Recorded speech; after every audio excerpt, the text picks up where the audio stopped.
Están ya conectados. Buenas noches, padre. Bendiciones. Bendiciones a todos. Saludos desde Caimital. Amén. Desde Caimital para el mundo. Buenas noches. Vamos a dar inicio con la clase de este día. Iniciamos con una oración poniéndonos bajo la acción del Espíritu Santo. En el nombre del Padre, del Hijo y del Espíritu Santo. Amén. Ven, Espíritu Santo, llena los corazones de tus fieles y enciende en ellos el fuego de tu amor. Envía, Señor, tu Espíritu y todo será creado y se renovará la faz de la tierra. Espíritu Santo, fuente de luz, ilumínanos. Espíritu Santo, fuente de luz, ilumínanos. En el nombre del Padre, del Hijo y del Espíritu Santo. Amén. Ok, vamos a dar inicio, si les parece. ¿Falta alguien más?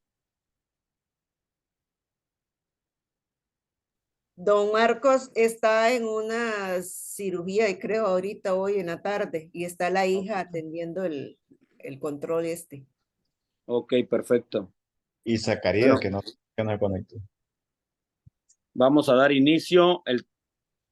El tema de esta noche es analizar algunos aspectos que son relevantes para nuestra sociedad, para la humanidad. Por ejemplo, el tema de la eutanasia, el tema de la eugenesia, después la clonación y los trasplantes. Vuelvo a repetir, eugenesia, después eutanasia, clonación y trasplantes. Vamos a hablar un poquito sobre eso y la definición también de estas palabras, de estos temas. Vamos a dar inicio primero con la eugenesia. ¿Qué es la eugenesia? La palabra eugenesia, que se deriva del griego, significa buen nacimiento, el buen nacimiento, así como tal la palabra. Eugenismo, eugenesia. Y es aquella disciplina que tiene como fin modificar la herencia genética de las personas. Vuelvo a repetir, es la disciplina, eugenesia, disciplina que tiene como fin modificar la herencia genética de las personas. ¿Para qué? Para mejorar una raza o la especie humana. Y a todo esto pues se aplican leyes biológicas, técnicas, genéticas muy avanzadas, ¿verdad? De esa forma se interviene en aquellos rasgos hereditarios que se han deseado para que nazcan personas más sanas, más inteligentes, más fuertes, con unos rasgos físicos determinados. Entonces esa es la definición de eugenesia. Modificar la herencia genética de las personas para mejorar su raza o su especie humana. Y obviamente todo esto tiene que ver con la ética, con la moral, hasta qué punto es permitido, hasta qué punto se violan principios. Vamos a ver también que la eugenesia no es un tema únicamente científico. Es un tema donde se involucra la filosofía, la historia, los médicos, los políticos. Esto es porque históricamente se ha utilizado este movimiento para discriminar, eliminar o impedir la reproducción de individuos no deseables o indignos según ellos, ¿verdad?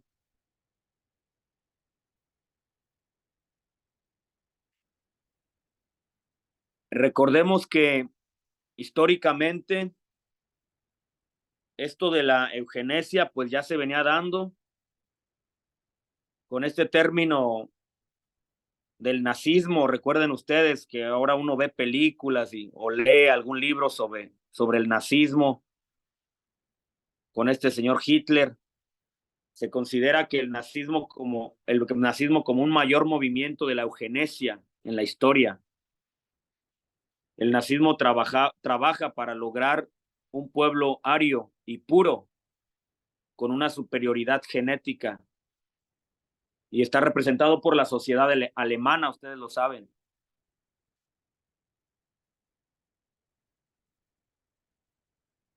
Todas aquellas razas consideradas inferiores tenían prohibido mezclar sus genes con la raza alemana, y en muchos casos se exterminaban para destinar los recursos y bienes a aquellos más aptos y fuertes.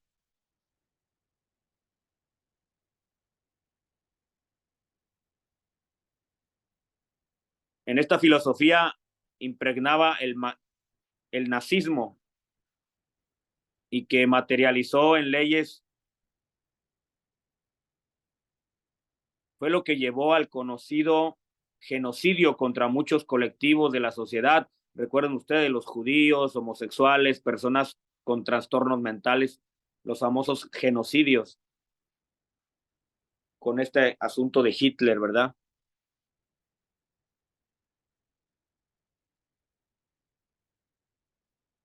¿Vamos bien o voy muy rápido? Me dicen.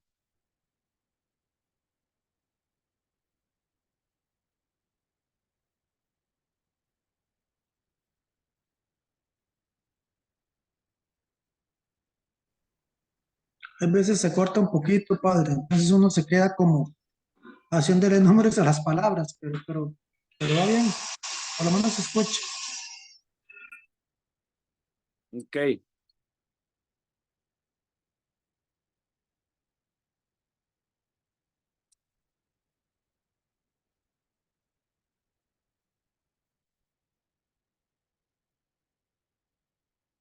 Resurgimiento de la eugenesia ¿Sería a tan amable raíz de los repetirme conflictos. por qué dijiste que se consideraba la eugenesia como el naucismo? ¿Por qué era? Con el nazismo, Porque por todas todo las este razas que asunto, dijiste, ¿verdad? porque querían purificar la raza. Los alemanes no mezclaban sus genes con Vaya ninguna para otra allá. raza inferior. Todo este asunto de Hitler y los genocidios que se cometieron contra los judíos en los campos de concentración. Recuerden ustedes que ahora eso quedó en la historia, en los libros, en las películas.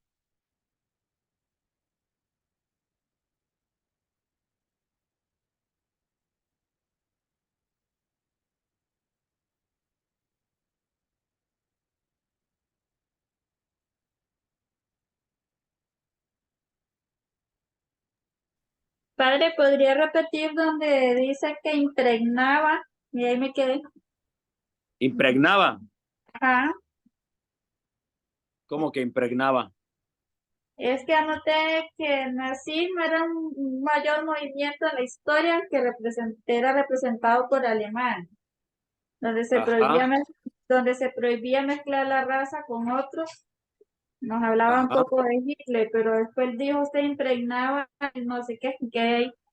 Se exterminaban para destinar recursos. Ah, ya. Gracias, padre. Ok.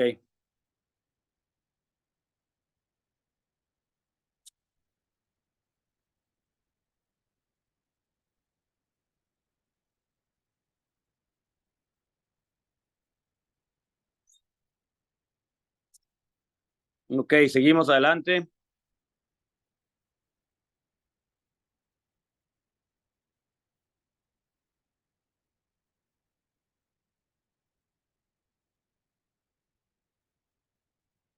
Los mecanismos de la eugenesia son la selección artificial, el diagnóstico prenatal, la ingeniería genética y el control de la natalidad.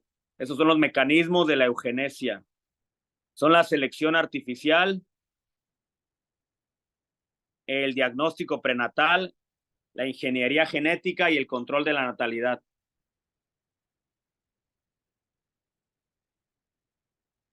Desde que se descodificó el genoma humano a principios del siglo XXI, estas áreas han evolucionado con la ciencia hasta puntos que hace una década parecían imposibles. Actualmente la eugenesia busca fórmulas más éticas, obviamente, para su aplicación. Por ejemplo, se utiliza para prevenir el nacimiento de bebés con una enfermedad grave hereditaria a través de programas de detención temprana y un posible aborto.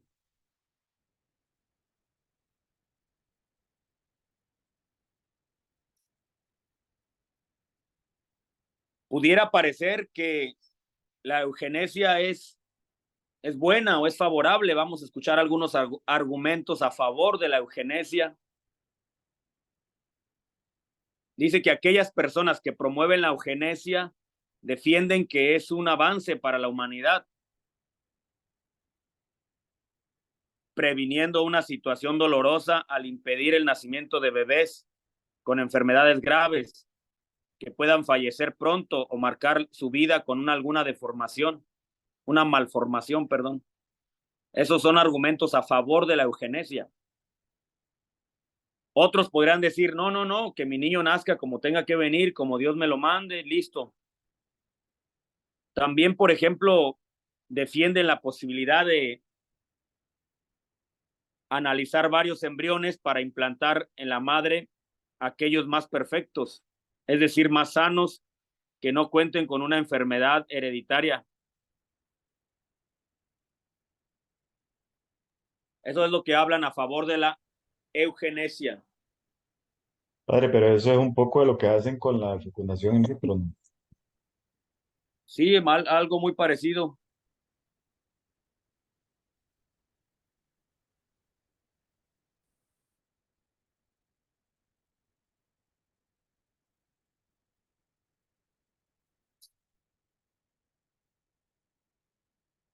Argumentos en contra de la eugenesia. Ya dijimos algunos a favor, ahora los que están en contra. Dice que la manipulación de las leyes biológicas para mejorar, entre comillas, mejorar a un individuo chocan directamente con la ética, claro. Como dirían por ahí, se está metiendo la mano donde no se debe. Otra vez, los argumentos en contra de la eugenesia es que hay una manipulación de leyes biológicas para mejorar, entre comillas, mejorar al individuo, y esas chocan directamente con la ética, especialmente cuando se hace esa distinción de individuos idóneos y los que no lo son o son considerados defectuosos. Entonces ahí empieza un racismo, una selección. Estos son los buenos, estos son los malos, estos no sirven, mejor mátenlos, deséchenlos. Por eso hace rato hablábamos sobre los genocidios allá en Alemania con los judíos. Solamente querían lograr una raza superior, perfecta, y mataban a toda la gente supuestamente defectuosa. Históricamente, este tipo de prácticas han traído discriminación, racismo o sexismo.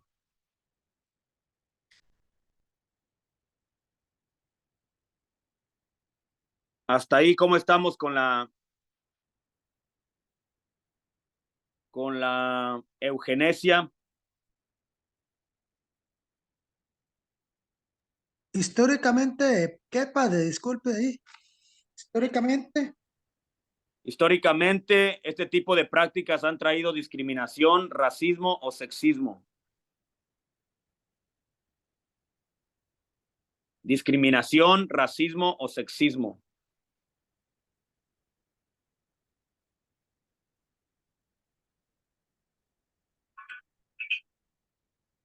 Hasta aquí vamos bien. ¿Alguna pregunta?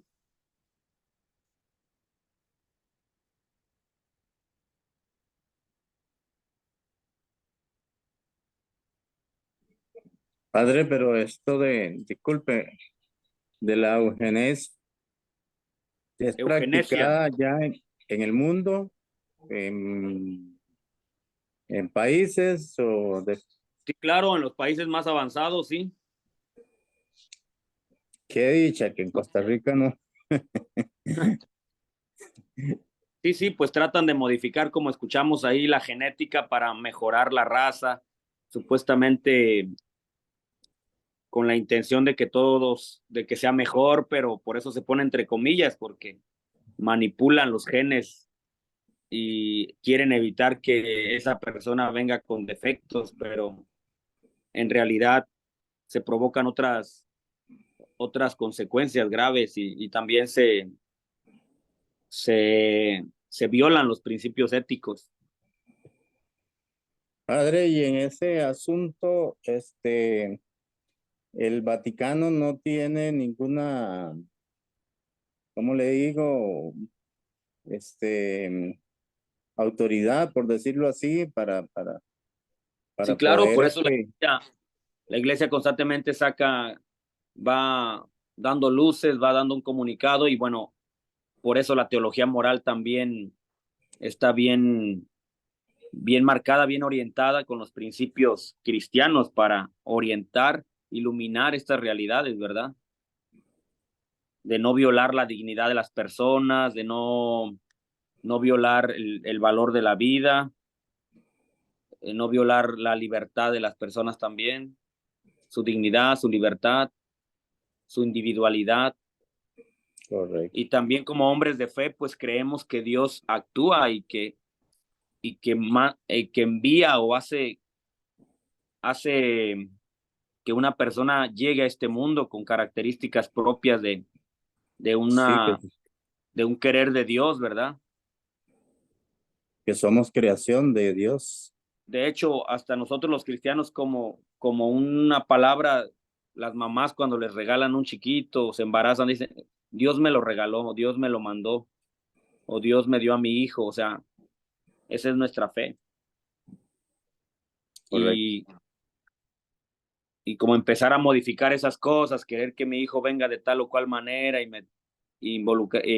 intervenir en esas cuestiones genéticas, pues tiene sus implicaciones negativas. En términos de fe también, obviamente. Pasamos con el tema de la eutanasia. Yo creo que esa sí es un poquito una palabra más familiar. Eutanasia. ¿Qué es la eutanasia? Es el procedimiento médico consciente. Procedimiento médico consciente, intencional y voluntario mediante el cual se le pone fin a la vida de un paciente terminal. Es el procedimiento médico consciente, intencional y voluntario por el cual se le pone fin a la vida de un paciente terminal. Pero escuchen eso, procedimiento médico consciente, intencional y voluntario. Y se le pone el fin a una persona en fase terminal.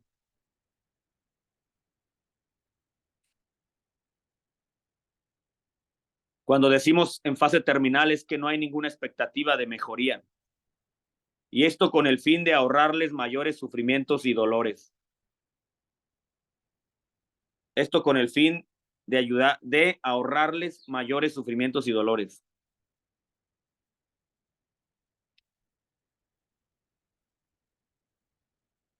Este procedimiento cuenta con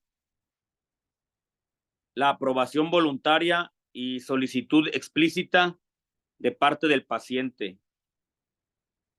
El paciente de manera voluntaria y solicitándolo lo puede hacer. Entonces los países que ya lo aprobaron, pues le piden el parecer al paciente también. Padre, viera que Dígame. ahora usted dice ahí en pacientes en fase terminal. Hace un tiempo vi un artículo donde se está aplicando a personas que no están en fase terminal, o sea, pero que sufren de dolores crónicos muy terribles. Ajá, Entonces, que también estaban solicitando la eutanasia porque viven diariamente con dolores muy fuertes, aunque no está en riesgo la vida, porque no es una ajá, fase terminal. Yo no ok. sé si también vale para eso. Sí, también, pero igual, ahorita vamos a ver la parte negativa también.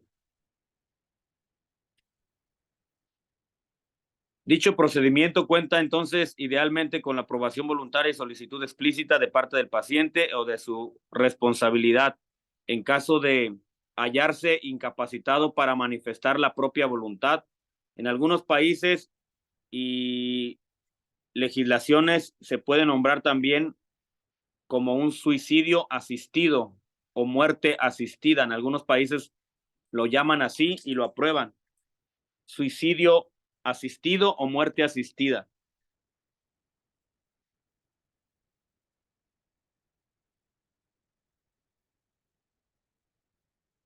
A pesar de que la eutanasia parte de un principio humanitario, que es el de acortar su sufrimiento, o sea, ahí suena como bonito, ¿verdad? Ay, es que vamos a aplicarle la eutanasia porque ya no, para que ya no sufra y le hacemos un bien. Suena como bonito, pero vamos a ver. Para cortar el sufrimiento innecesario de otro individuo. Su aplicación y aceptación es enormemente polémica. Su aplicación y aceptación es enormemente polémica.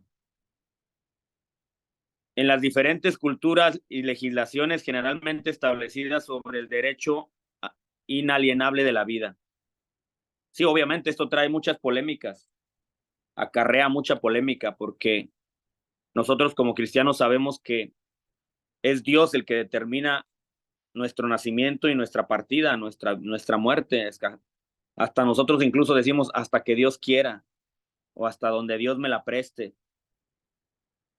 Y defendemos la vida desde su concepción hasta su último momento, la muerte, como cristianos, ¿verdad? La mayoría de las religiones ven el suicidio como un pecado o un acto reprochable y por lo tanto la eutanasia como una forma de complicidad médica. Así la ven las religiones. De hecho, ha habido numerosos casos en la historia reciente de litigios jurídicos en los que una persona demandaba que se le fuera prestada la ayuda para morir. Diferentes entidades públicas estuvieron a favor y otros en contra.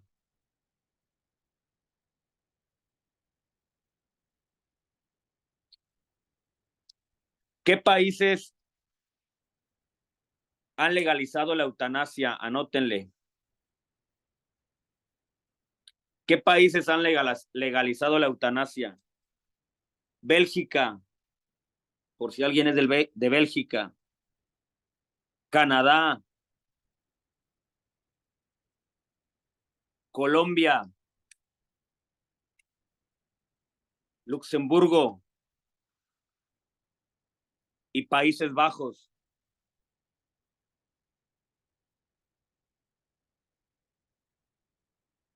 Y otros que también la han aprobado, pero le cambiaron el nombre, le pusieron suicidio asistido. Entre ellos está Suiza, Alemania, Japón y algunos estados de los Estados Unidos, como Washington, Oregon, Vermont, Colorado, California, Montana.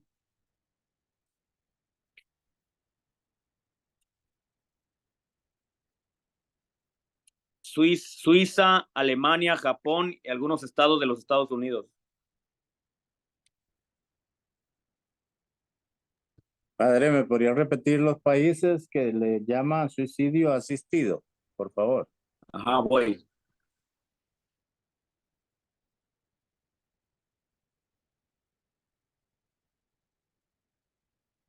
Voy.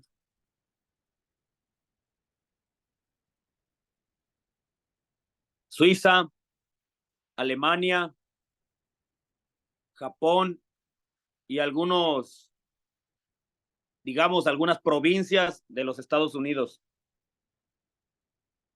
como Washington, Oregón, Vermont, Colorado, California, Montana. Son algunas provincias o estados en los Estados Unidos.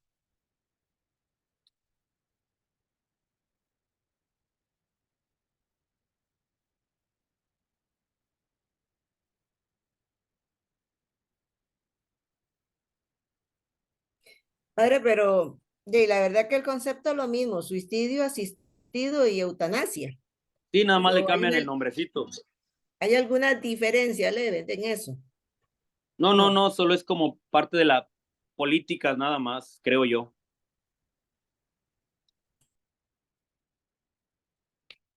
O bueno, probablemente sí hay una, ahorita que lo mencionas, probablemente hay alguna diferencia, porque en la clasificación de la eutanasia hay dos clasificaciones, una donde la perspectiva es por parte del médico y la otra es la perspectiva de la voluntad del paciente. Tal vez eutanasia es cuando es la perspectiva directamente del médico, perdón, directamente del paciente. Y suicidio asistido es, a ver, espera. Eutanasia me parece que va más relacionada con la acción del médico. Y suicidio asistido va más relacionado con la decisión y la voluntad del paciente que está enfermo. Digo, se me ocurre hacer esta distinción, ¿verdad? Sí, porque se ha escuchado casos, padre, de que hay personas con lo que llaman muerte neurológica, que tienen meses o años inconscientes, conectados Claro. a máquinas. Claro. ¿Verdad? Que tal vez ahí esa es la que tal vez se enfoca mejor en lo que es una eutanasia, que ya realmente la persona no, o sea, los médicos dicen que no tiene conciencia ya, que es nada más un aparatos, Tiene manteniendo la vida. una vida artificial. Ok, entonces, tipos de eutanasia se divide en dos, según el accionar del médico y según la perspectiva de la voluntad del paciente. Punto número 1, según el accionar del médico, esta se divide en eutanasia directa y eutanasia indirecta. La eutanasia directa se busca activamente la muerte del paciente. En la eutanasia directa se busca activamente la muerte del paciente.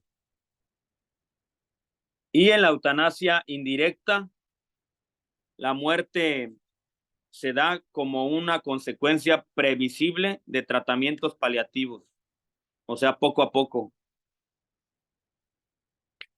dirigidos en principio a aliviar el dolor del paciente, como la aplicación de altas dosis de morfina, por ejemplo. Entonces, según el accionar del médico, se divide en eutanasia directa y en eutanasia indirecta. Y según la voluntad del paciente,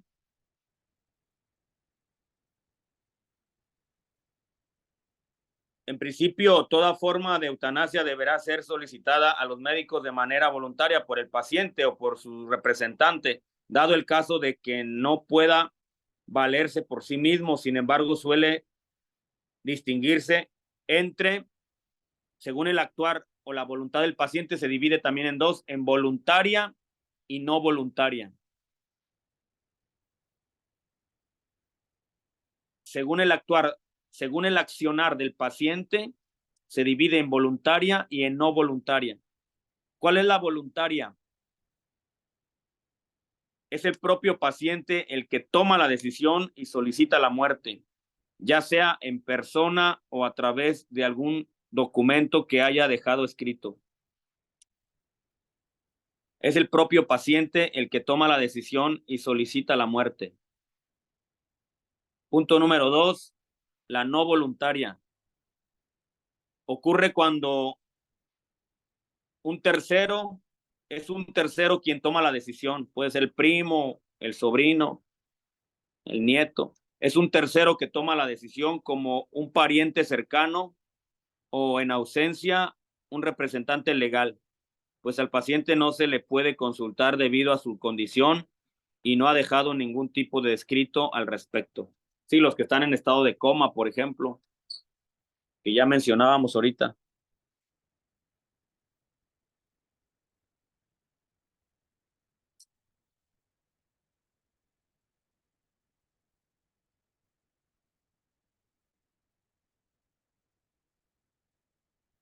También existe la eutanasia activa y pasiva, anótenlo. Eutanasia activa y pasiva.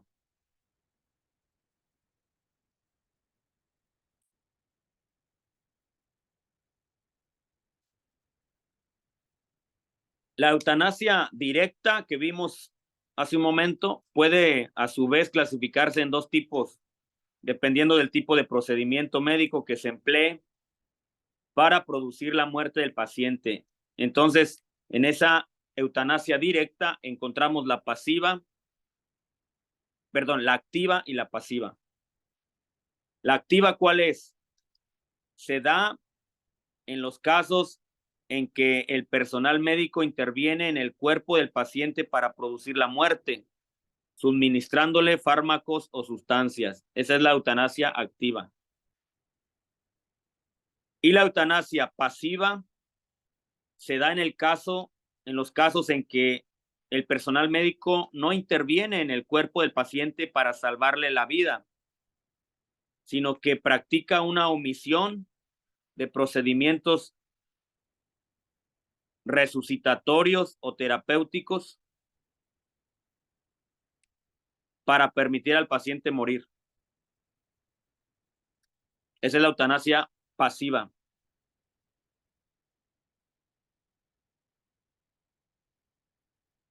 Es donde el médico no interviene para salvarle la vida. Entonces pasivamente lo está matando.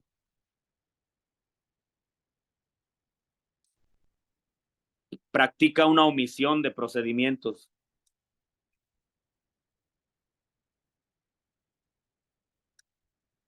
Y al final, en realidad, lo dejó morir.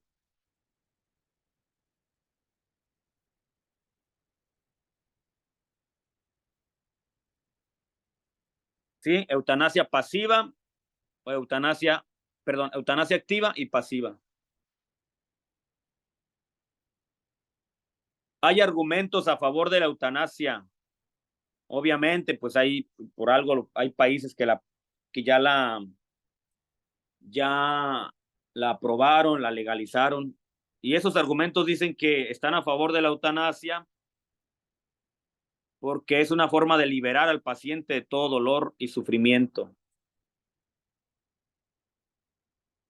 Es una forma de liberar al paciente de todo su dolor y sufrimiento, según los que están a favor, ¿verdad?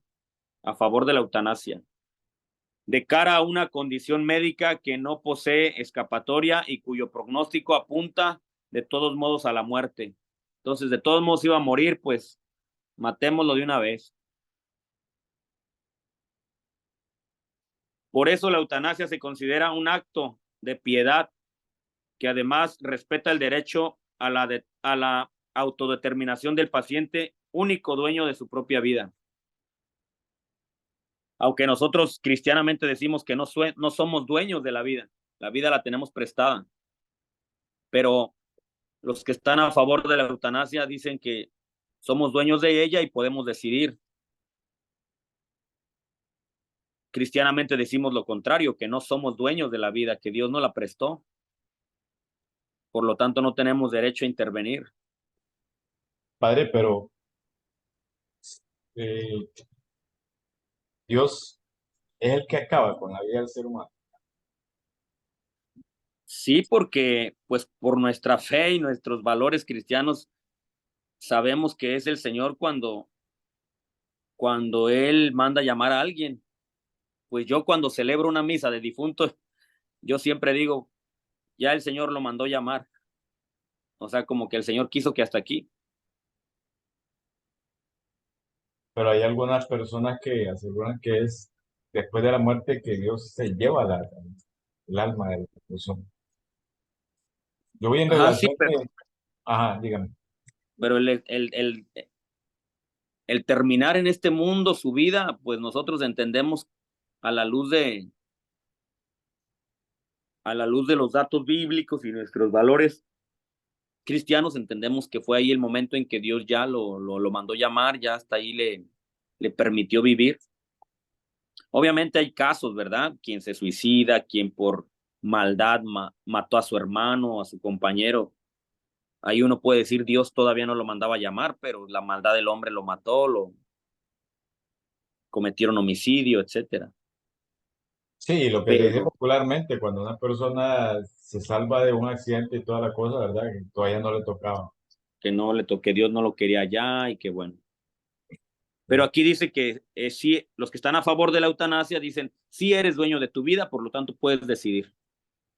Los decido que me inyecten para morirme porque me está doliendo mucho y listo. Cristianamente no es aceptable, porque no eres tú el que decide, es Dios.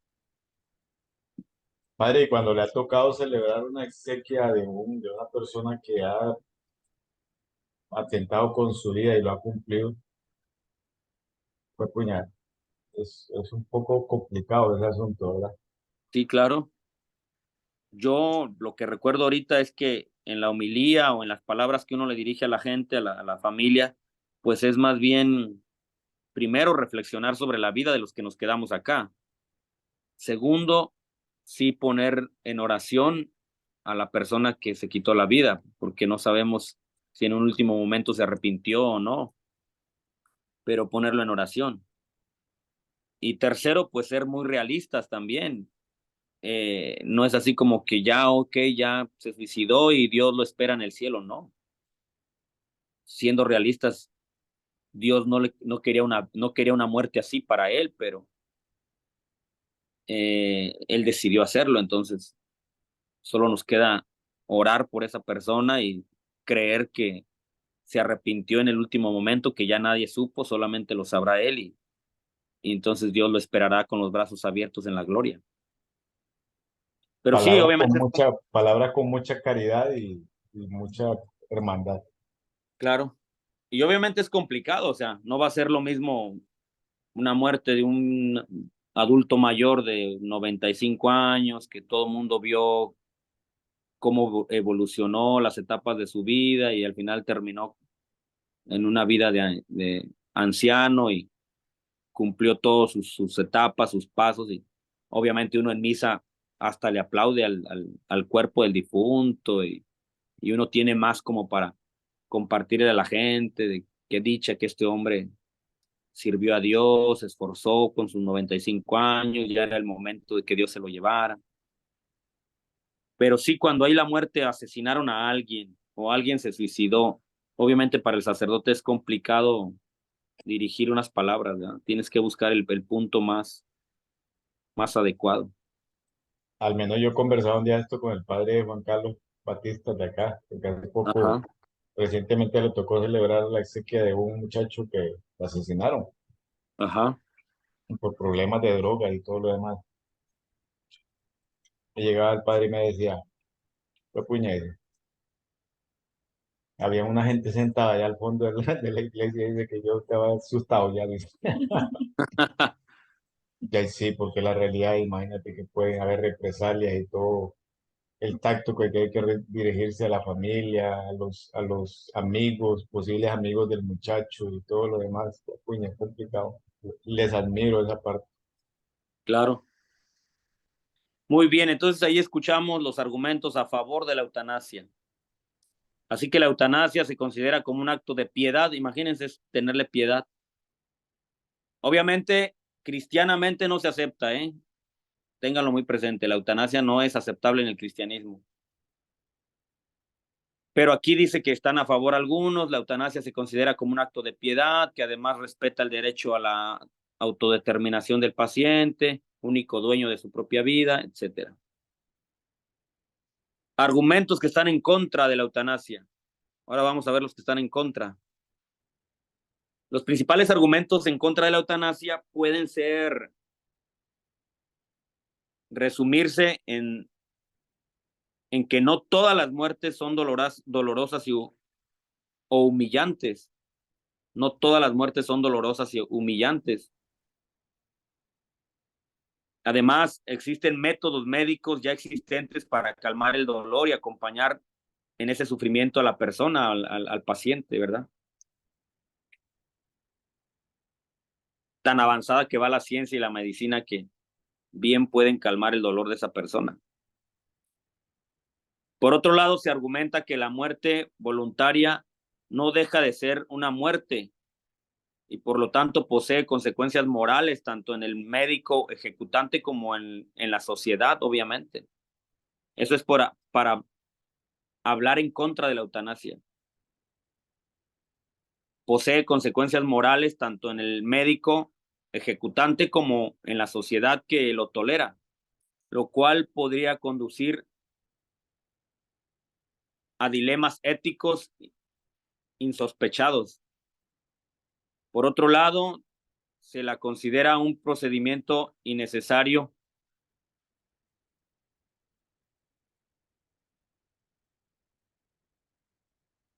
en el campo de la medicina.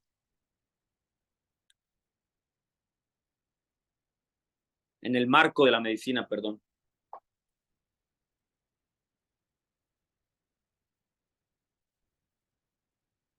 Hasta aquí, ¿cómo vamos?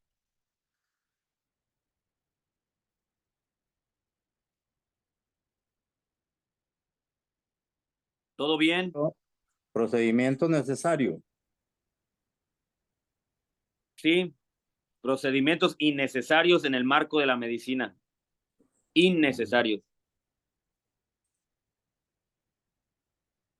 Seguimos con el tema de la clonación. Ustedes escucharon en 1996, el 5 de julio de 1996. 1996. Nacía en Edimburgo la famosísima y conocida oveja Dolly, que fue clonada. Esa famosa oveja en el 1996. La clonación de la oveja Dolly.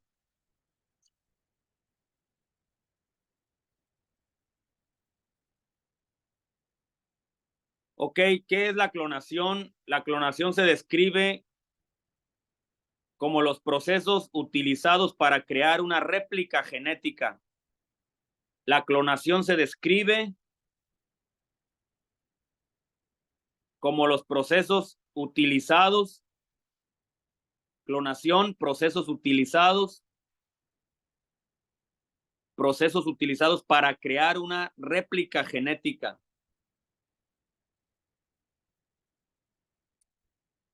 Procesos utilizados para crear una réplica genética exacta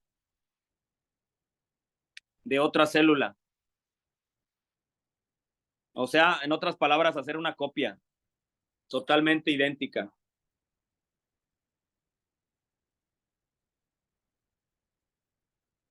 Hacer una copia de la constitución genética de la original.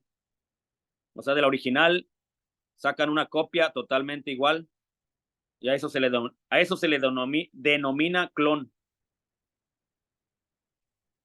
El clon más famoso fue el que ya mencionamos en el 1996 con la oveja llamada Dolly. ¿Quién sabe ahorita si esa oveja siga viva? No sé. O ya se la comieron en la parrilla.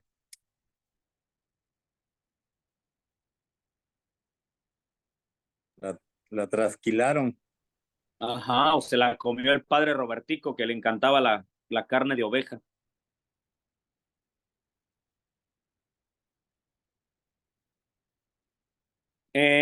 Etimológicamente, ¿qué significa la palabra clonación? Que viene del griego, significa retoño o rama. la palabra clonación, que viene del griego retoño o rama. Y nos hace referencia a todos aquellos procesos cuyo fin último es la obtención de copias genéticamente idénticas.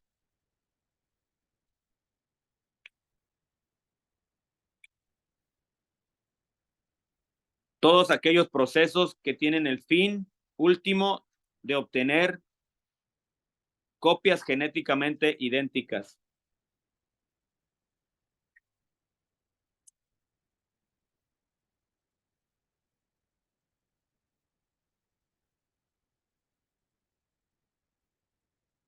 Desde una célula hasta un organismo completo. O sea, se puede clonar una célula como también se puede clonar un organismo completo. La vez pasada, vacilando y vacilando, creo que fue Marcos que dijo que por qué no clonaban a muchos para que hubiera muchos misioneros, muchos diáconos, algo así dijo, ¿verdad? Pero obviamente es un vacilón. Jamás la iglesia lo va a permitir, sería un... Tuviéramos varios padres Charlie. ¿Qué tipo de clonación existen? Anótenla, tipos de clonaciones. ¿Qué tipo de clonación existen?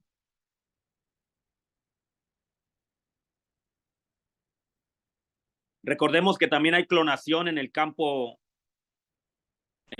vegetal.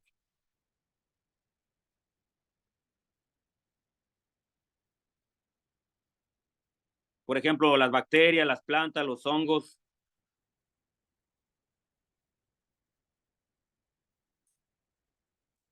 Bueno, ¿qué tipos de clonaciones existen? La clonación terapéutica, gracias a la cual se puede generar casi todos los tipos de células y de ese modo se pueden llegar a regenerar tejidos dañados. Entonces, clonación terapéutica. Gracias a ella se pueden regenerar células y de ese modo llegar incluso a regenerar tejidos dañados o en la piel y esas cosas, ¿verdad? Clonación terapéutica.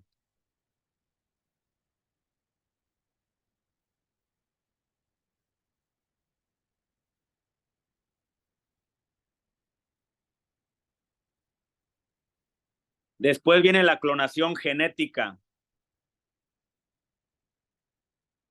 La clonación genética consiste en insertar el fragmento del ADN de interés, insertar el fragmento del ADN, esa es la clonación genética.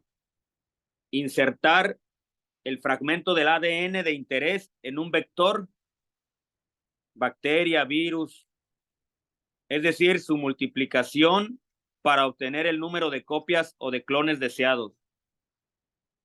Este tipo de clonación es utilizado habitualmente con el objetivo de obtener muchas copias de genes que se desean estudiar. Entonces los multiplican para estudiarlos. Esa es la clonación genética. Ya vimos la terapéutica y la genética.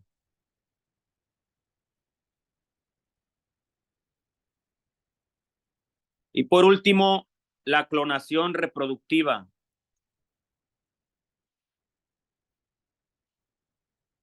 La clonación reproductiva, que tiene como objetivo principal la obtención de un individuo idéntico y completo, como la oveja Dolly. La clonación reproductiva, que tiene como objetivo principal la obtención de un individuo idéntico y completo.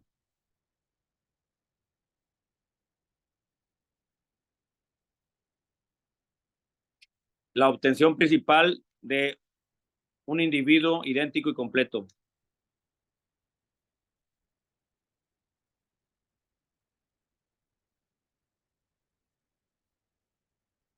Hasta ahí, ¿cómo vamos? ¿Alguna pregunta, duda?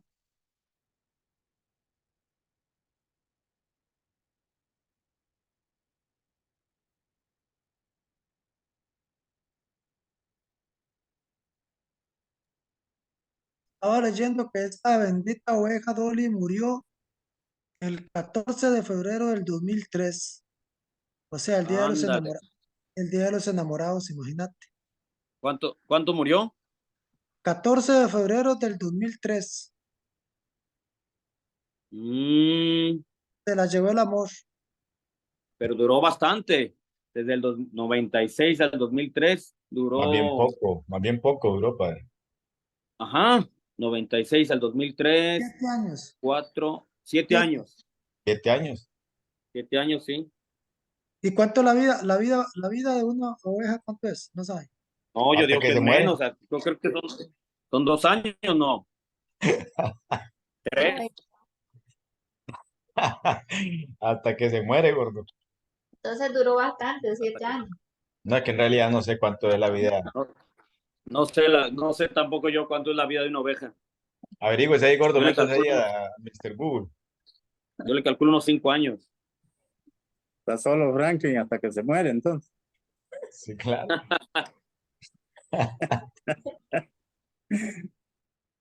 Pasemos por último a los trasplantes.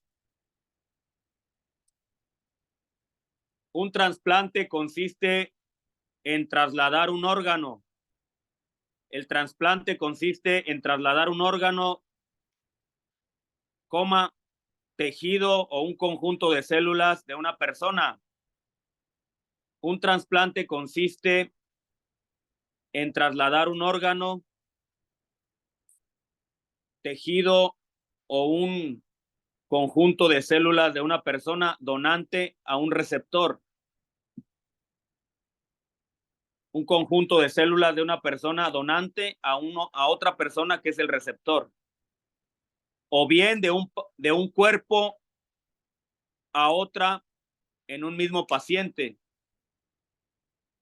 O bien de una parte del cuerpo, de una parte del cuerpo a otra en un mismo paciente. O sea, de tu mismo cuerpo hacen un trasplante a tu mismo cuerpo.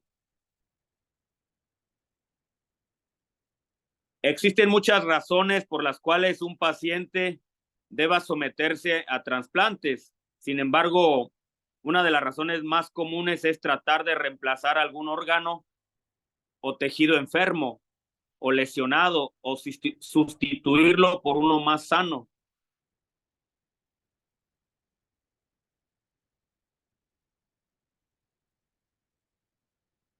El donador de órganos o tejidos para el trasplante no necesariamente tiene que ser una persona viva, también puede ser alguien que ya falleció. De hecho, ustedes saben que cuando uno saca la licencia, tramita la licencia, le preguntan que si uno quiere ser donante.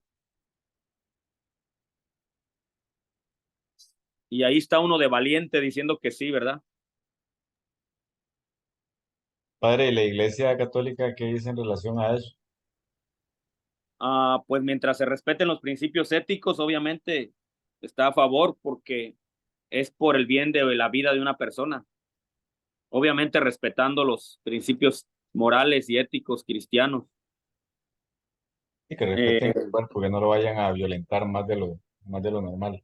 Por ejemplo, si la persona ya murió y se puede rescatar el hígado, los riñones y trasplantarlo para que otra persona no muera, pues obviamente es válido. El problema sería que maten a uno para salvar al otro, ahí ya estamos mal.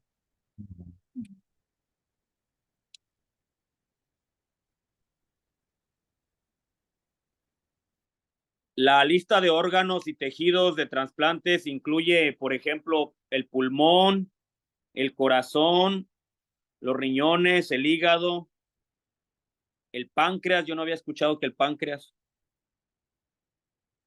Piel, córnea, médula ósea, sangre, hueso. A mi papá, por cierto, le hicieron un trasplante de médula, entre otros. siendo el riñón el órgano más comúnmente trasplantado. El riñón dice que es el órgano más comúnmente trasplantado a nivel mundial.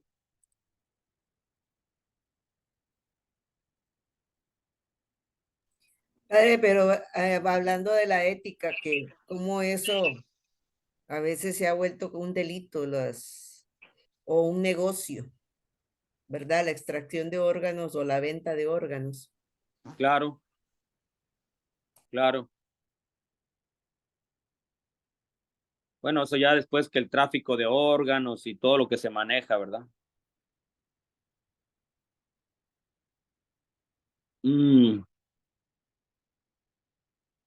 Aún y cuando la idea de trasplantar un órgano o un tejido pueda parecer sencilla, existen diversos limitantes que hacen que esta no sea una tarea fácil.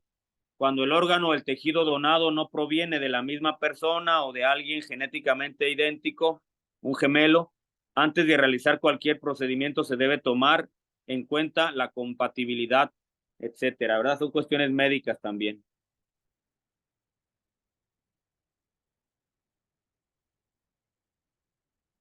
Algunas implicaciones éticas, y con esto vamos terminando.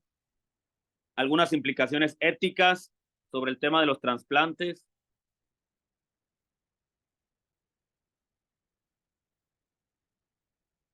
Si la ética, tal y como se dice, que es el ejercicio de la búsqueda de la buena vida con y para los demás en instituciones justas, el proceso de donación y trasplante hoy en el mundo refleja una gran cantidad de comentarios morales y legales muy dispares. Cada país, cada cultura han desarrollado normas legales diversas y aspectos de principios éticos diferentes sobre los que se pueden edificar el edificio de la donación y el trasplante. Sí, de acuerdo a las políticas de cada gobierno también.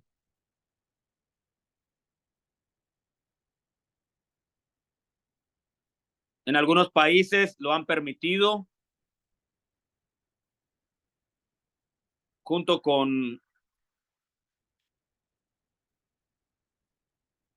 el buen hacer de los profesionales de la salud, o sea, los médicos, los de los medios de comunicación y otros, así como los excelentes funcionamientos de la estructura de los organismos en sistema de donación y trasplante.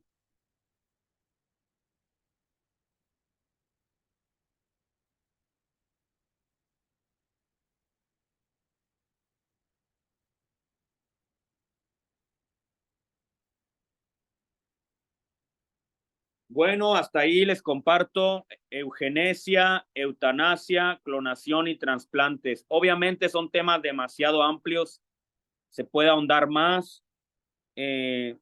Para la próxima les voy a tener ya una síntesis de la postura de la iglesia, obviamente, ante estos temas. Me faltó ahí esa parte, cuál es la postura de la iglesia concretamente o alguna encíclica que nos oriente sobre esto. En la temática no viene, pero yo la voy a incluir. ¿Cuál es la perspectiva ya de la iglesia como tal, verdad? Un documento donde el magisterio nos hable sobre estos temas y nos oriente, porque obviamente todo el mundo habla, todo el mundo opina y dice y avanza en la eugenesia, en la eutanasia, en la clonación, en los trasplantes, etcétera. Y por el momento le dejamos aquí, no sé si tengan alguna duda, comentario.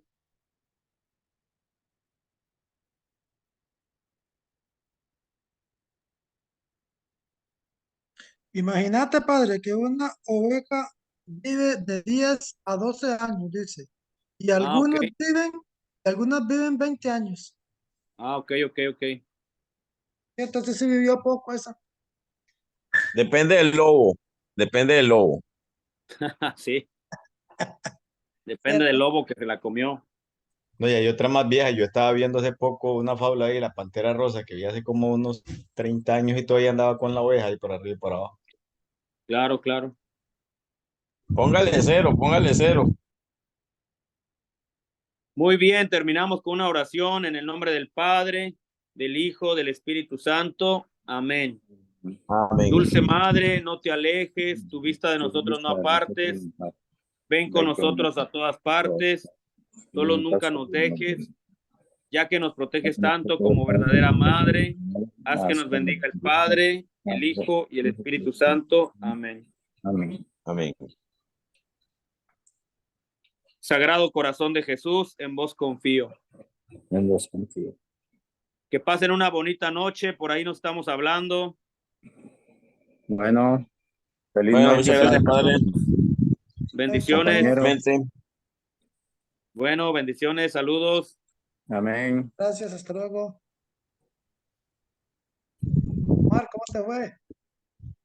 Está. Bien, gordo, gracias a Dios. Qué bueno, me alegra mucho. Ojalá y se me dé, porque era para la pensión por invalidez. Ah, ve qué dicha. Ojalá Dios quiera. Imagínate vos. Así agarrar a tiempo completo Ahí se le cura Diácono. todo de una vez. el diaconado. Claro. Sí. Bueno, gordito, me saluda su esposita Rosita, que lo cuide bastante. Como siempre. Eso. Ella es la que me maquilla y todo. Hace Ahí guapo. Franklin va a soñar con las ovejas, ¿no? Ahora. Ay, Dios mío, este Franklin, ¿verdad? O con el lobo feroz. Pobrecita Karencita, ¿verdad? Sí. Ay, Karen, cuídese del lobo. Este lobo que tengo aquí a la par, vestido blanco.